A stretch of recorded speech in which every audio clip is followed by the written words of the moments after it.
Andhra Pradesh aqua రంగం లక్షల ఎకరాల్లో సాగు, వేలాది కుటుంబాల ఆధారం. కానీ రైతుల వెన్నుముకగా ఉండాల్సిన మత్స్యశాఖ సహాయకులు లేకపోవటం వల్ల పరిస్థితి ఆందోళనకరంగా మారింది. ప్రశ్న ఏంటంటే, ఈ సమస్య ప్రభుత్వానికి కనిపించటం లేదా? ఈ ఖాళీలు భర్తీ చేయటంలో ఎందుకు జాప్యం?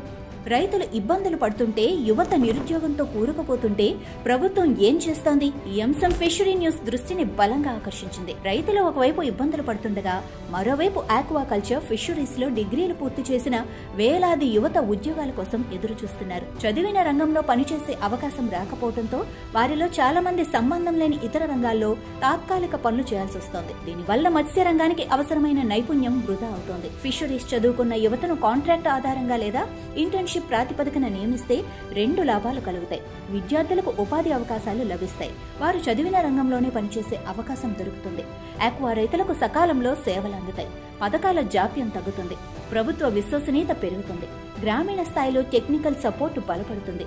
వ్యాధి నియంత్రణ, నీటి నాణ్యత, ఫీడ్ మేనేజ్మెంట్ వంటి సమస్యలపై రైతులకు నిపుణుల సలహాలు నేరుగా అందుతాయి. అందుకే ఫిషరీ న్యూస్ తరపున ప్రభుత్వంను కోరుతున్నాం. ఖాళీగా ఉన్న మత్స్య సహాయకుల పోస్టులను వెంటనే భర్తీ చేసి అవసరమైతే యువతకు ఇంటర్న్షిప్ లేదా కాంట్రాక్టు అవకాశాలు కల్పించాలి. ఇది కేవలం ఉపాధి సృష్టి మాత్రమే కాదు, రాష్ట్ర ఆక్వా రంగానికి భవిష్యత్తు బలమైన పెట్టుబడిగా నిలుస్తుంది.